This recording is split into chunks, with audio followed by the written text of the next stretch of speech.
दोस्तों, कैसे हैं आप सब। हमारी कहानियाँ देखने के लिए हमारे चैनल को सब्सक्राइब कीजिए और हाँ, बेल आइकॉन पर क्लिक करना मत भूलिएगा। सोमदत्त पिछले 1 घंटे से सोने की कोशिश कर रहा था, लेकिन उसे नींद नहीं आ रही थी। उसने सोचा क्यों न अपनी पत्नी रीमा को कॉल कर लिया जाए। उसने एक बार घड़ी की ओर देखा। रात के 11 बज रहे थे। क्या करूं? कॉल करूं कि ना करूं? सो तो नहीं गई होगी। सोमदत्त ने रीमा को कॉल कर ही दिया। बहुत देर तक घंटी बजती रही। सोमदत्त कॉल काटने की सोच ही रहा था कि रीमा ने उसका कॉल पिक कर लिया। उसने उनींदी आवाज में कहा कि क्या हुआ, नींद नहीं आ रही क्या? अब तुम्हारे और गुड़िया के बिना नींद कहाँ आती है? गुड़िया सो गई क्या? हाँ, अभी आधे घंटे पहले सोई है। पूरा दिन शैतानी करती रहती है। तुम दोनों को बहुत मिस करता हूँ। हम भी आपको बहुत मिस करते। अच्छा, आपकी छुट्टी का क्या हुआ? कब तक यहाँ आ जाओगे? 15 दिन में मैं वहाँ आ जाऊंगा। रीमा अपने भाई की शादी में अपने मायके गई हुई थी। हालांकि शादी में अभी देर थी, लेकिन वो महीने भर पहले ही चला गया। रीमा का भाई धीरेन्द्र पुलिस में डीएसपी के पद पर काम करता था। सोमदत्त ने रीमा से बात करके फोन कट किया और मोबाइल को अपने सिरहाने में रखकर फिर से सोने की कोशिश करने लगा। तभी उसके मोबाइल का नोटिफिकेशन टोन बजा। सोमदत्त ने अपने फोन की ओर देखा। फेसबुक पर एक बहुत ही सुंदर लड़की, जिसका नाम इप्शिता था, उसकी फ्रेंड रिक्वेस्ट आई हुई थी। सोमनाथ उसकी प्रोफाइल पिक्चर को देखते हुए मन ही मन सोचने लगा, कौन है ये लड़की? इसे जानता तो नहीं हूँ मैं। कोई म्यूचुअल फ्रेंड भी नहीं है। वो कुछ देर सोचता है, फिर उस लड़की का फ्रेंड रिक्वेस्ट एक्सेप्ट कर लेता है। फिर वो सो जाता है। अगले दिन जब वो ऑफिस निकलने ही वाला होता है कि उस लड़की का मैसेज उसके मैसेंजर बॉक्स में आता है, जिसमें लिखा होता है, हाय हैंडसम। एक बात और गौर करने वाली थी कि उसकी रात वाली प्रोफाइल पिक्चर भी बदली हुई थी और इस नई पिक्चर में तो वो और भी सुंदर लग रही थी। ये लड़की है तो बहुत सुंदर, लेकिन कौन है ये? और मुझे इस तरह से हाय हैंडसम क्यों लिखकर भेजा है? अरे शादीशुदा हूँ मैं। सोमदत्त ने उसके मैसेज का कुछ जवाब नहीं दिया और ऑफिस निकल गया। ऑफिस के लंच टाइम पर जब वो लंच कर रहा था तो फिर से इप्शिता का मैसेज आया। वो उसके मैसेज को पढ़ने लगा। क्या बात है हैंडसम, नाराज हो क्या? मेरे मैसेज का जवाब नहीं दिया? अगर कोई टेंशन है तो मैं तुम्हें मैसेज नहीं करूंगी। तुम मुझे अनफ्रेंड कर सकते हो। अभी के लिए बाय।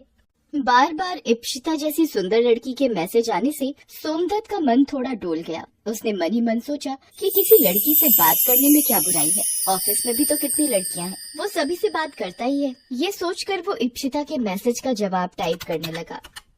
अरे नहीं, मैं तो आपको जानता भी नहीं। फिर नाराजगी कैसी? उसके बाद इप्शिता से वो काफी देर तक चैट करता रहा। उस चैट में वो कहाँ काम करता है, क्या करता है और अपना फोन नंबर भी दे दिया। सोमदत्त ने सोचा कि इप्शिता का कॉल आएगा, लेकिन उसने कोई कॉल भी नहीं किया। फिर 2 दिनों तक इप्शिता का कोई मैसेज भी नहीं आया, लेकिन सोमदत्त बार बार अपने मैसेज बॉक्स में जाकर देखता कि कहीं उसका कोई मैसेज तो नहीं आया है। अरे जब कॉल करना ही नहीं था तो फोन नंबर क्या अचार डालने के लिए लिया था? 2 दिन से कोई मैसेज भी नहीं आया इप्शिता का। वो थोड़ा परेशान सा रहने लगा। कई बार उसके मन में आया कि वो ही उसे मैसेज करके पूछ ले कि सब ठीक तो है ना, लेकिन उसने नहीं किया। 2 दिन बाद जब वो शाम को अपने ऑफिस से निकल रहा था तो उसके नंबर पर एक अननोन नंबर से कॉल आया। सोमनाथ ने कॉल पिक किया तो दूसरी तरफ से एक लड़की की मदहोश करने वाली आवाज आई। हेलो। हेलो, आप कौन बोल रही हैं? पहचानिए मुझे। सॉरी, मैं आपको नहीं पहचान पाया। अरे इतनी जल्दी हार मत मानिए, ट्राई तो करिए पहचानने की। सोमदत्त उस लड़की की आवाज नहीं पहचान पा रहा था। तभी उस लड़की ने एक बात कही। ठीक है हैंडसम, मैं ही बता देती हूँ, मैं इप्शिता हूँ, तुम्हारी फेसबुक फ्रेंड। इप्शिता का नाम सुनते ही सोमदत्त के दिल की धड़कनें तेज हो गई। उसने लड़खड़ाती जुबान में उससे पूछा, इप्शिता, कहाँ हो तुम? मैं तो तुम्हारे दिल में हूँ, जरा ठीक से देखो तो। इप्शिता की ऐसी बात सुनकर सोमदत्त थोड़ा शर्मा गया। अरे इस तरह लड़कियों की तरह कोई शर्माता है क्या? वैसे तुम फेसबुक पिक में जितने हैंडसम दिखते हो उससे कहीं ज्यादा सामने से लग रहे हो। इप्शिता की इस बात को सुनकर सोमदत्त चौंक गया। अरे तुमने मुझे सामने से कब देख लिया? अभी देख रही हूँ ना, जरा तुम भी अपनी गर्दन बाईं ओर घुमाओ, हाथ हिलाती हुई मैं भी तुम्हें दिख जाऊंगी। सोमदत्त झट से अपनी बाईं ओर देखने लगा। उसकी थोड़ी दूर पर इप्शिता खड़ी थी। वो इतनी सुंदर थी कि सोमदत्त बिना पल के झपकाए उसे देखता रह गया। इतने में इप्शिता चलते हुए उसके पास आई और उससे कहा, क्या बात है हैंडसम, पहले कभी लड़की नहीं देखी क्या? इप्शिता की बात सुनकर सोमदत्त झेप गया। इप्शिता ने ये बात भांप ली और उससे कहा कि यहीं खड़े रहोगे या कहीं कॉफी पीने चलोगे? सोमदत्त इप्शिता को लेकर कॉफी पीने चला गया। उन दोनों ने उस दिन बहुत सारी बातें की। सोमदत्त को कहीं से भी ऐसा नहीं लगा कि वो इप्शिता से पहली बार मिल रहा है। इप्शिता भी पहली ही मुलाकात में उससे बहुत खुल गई थी। फिर तो वो हर दिन मिलने लगे। उनके बीच में करने को इतनी बातें होती कि वो कभी खत्म ही नहीं होती। रात को भी वो घंटों बातें करते रहते। उनकी बात खत्म होने के बाद रीमा का कॉल आता तो वो रीमा को बोलता कि आजकल काम का बहुत प्रेशर है, क्लाइंट से बात करनी होती है। एक दिन की बात है, रात के 10 बज रहे थे। तभी हर रोज की तरह इप्शिता का कॉल आया। हेलो सोम, तुमसे एक बात कहनी थी, लेकिन कैसे कहूँ समझ नहीं आ रहा है।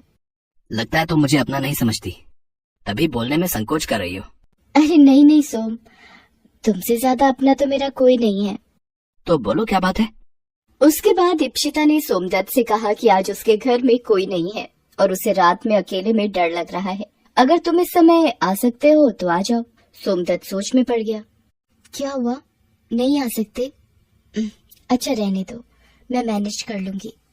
इप्शिता ने ये बात इस अंदाज में और थोड़ा दुखी होकर कही कि सोमदत्त तुरंत तैयार होकर उसके घर पहुंच गया। ये पहली बार था जब सोमदत्त इप्शिता के घर गया था। सोमदत्त को अपने घर देख इप्शिता बहुत खुश हो गई और उसने उसे गले लगा लिया। सोमदत्त को थोड़ा अजीब तो लगा, लेकिन उसे भी इप्शिता का गले लगाना अच्छा लगा, इसलिए उसने कुछ नहीं बोला। थैंक यू सोम, तुम नहीं आते तो पता नहीं आज की रात में अकेले कैसे काटती। अच्छा, तुम कॉफी पियोगे या तुम्हारे लिए कुछ स्पेशल लेकर आऊं? ये कहकर इप्शिता किचन में चली गई। जब वो बाहर आई तो ट्रे में 2 गिलास और ड्रिंक थे। दोनों मिलकर पीने लगे। थोड़ी देर बाद सोमदत्त का सिर भारी होने लगा और वो सो गया। अगली सुबह जब उसकी नींद खुली, सोमदत्त का सिर अब भी भारी लग रहा था। तभी उसकी नजर इप्शिता पर गई, जो लगातार रोए जा रही थी। सोमदत्त ने उससे रोने का कारण पूछा। जब इप्शिता ने कारण बताया तो सोमदत्त का सिर घूम गया। वो थोड़ी देर वहां रुककर अपने घर निकल गया। आज उसका मन किसी काम में नहीं लग रहा था। वो ऑफिस भी नहीं गया। तभी उसके मोबाइल फोन के मैसेंजर में नोटिफिकेशन आया। उसने अनमने ढंग से फोन उठाया। उसके बाद उसने फोन में जो देखा उसे देखकर वो पसीने पसीने हो गया। उसमें उसकी और इप्शिता की कई सारी तस्वीरें थीं। उन तस्वीरों को देख उसका सिर चकराने लगा। वो इप्शिता को कॉल करने ही वाला था कि किसी अनजाने नंबर से उसके पास कॉल आया। कैसे लगी ये तस्वीरें? अगर ये तस्वीरें तुम्हारी बीवी को भेज दूं तो? कौन बोल रहा है? तुम आम खाओ, गुठली मत गिनो। अगर चाहते हो कि ये तस्वीरें तुम्हारी बीवी तक ना पहुंचे तो 1 लाख रुपए तुरंत इस अकाउंट में डालो। 1 लाख? ये तो पहली किश्त है बंधु, और इज्जत बचाने के लिए ये तो कुछ भी नहीं। सोमदत्त बहुत डर गया। उसने डरते डरते इप्शिता को कॉल किया तो इप्शिता ने बोला कि सोम, पता नहीं वो कौन है, लेकिन जो भी है बहुत बदमाश है। उसने मुझे भी कॉल किया और मुझसे भी पैसे मांगे हैं। सोम, पैसे का क्या है, आएगा और चला जाएगा, लेकिन एक बार इज्जत चली गई तो सब खत्म हो जाएगा। सोमदत्त ने 1 लाख रुपए उस आदमी को दे दिए। 1 सप्ताह बाद फिर उससे 30,000 रुपए मांगे गए। 2 दिन बाद फिर से 50,000। सोमदत्त परेशान हो गया। इस बीच उसके साले की शादी की डेट नजदीक आ गई। वो जाना तो नहीं चाहता था, लेकिन रीमा ने उसे जबरदस्ती बुलाया। सोमदत्त वहां भी बहुत परेशान रहता था। रीमा को आखिर समझ नहीं आ रहा था कि उसके पति को क्या हो गया है। सारा दिन वो कुछ न कुछ सोचता रहता। रीमा ने एक बात और नोटिस की थी कि सोमदत्त अपने फोन को 1 मिनट भी अपने से अलग नहीं होने देता। कुछ तो बात जरूर है, ये हमेशा फोन को खुद से चिपकाए हुए क्यों घूमते हैं। एक दिन रीमा ने सोमदत्त को उस ब्लैकमेलर से बात करते हुए सुन लिया। उसे सारी बातें पता लग गई। उसे सोमदत्त पर बहुत गुस्सा आया, लेकिन ये समय उस पर गुस्सा करने का नहीं, उसका साथ देने का था, क्योंकि वो देख रही थी कि उसका पति कितना परेशान है। ये इप्शिता कौन है? इप्शिता? कौन इप्शिता? सोम, झूठ मत बोलिए, मुझे सब पता लग गया है। बस आप सब कुछ सच सच बता दीजिए। रीमा की बात सुनकर सोमदत्त फूट फूट कर रोने लगा और उसे सारी बातें बताई। रीमा ने अपने डीएसपी भाई धीरेन्द्र से सारी बात बताई। आप लोग बिल्कुल चिंता मत करिए, ये ब्लैकमेल करने वाले का गिरोह है जो आजकल इस ढंग से लोगों को फांसता है। और जानते हैं जीजा जी, वो इप्शिता भी उसी गिरोह की सदस्य है। धीरेन्द्र की बात सुनकर सोमदत्त शॉक्ड रह गया। हालांकि उसे भी कभी कभी उस पर शक तो होता था, लेकिन उसने अपनी बातों के जाल में सोमदत्त को इस तरह से फंसा रखा था कि उसे लगता था कि वो बहुत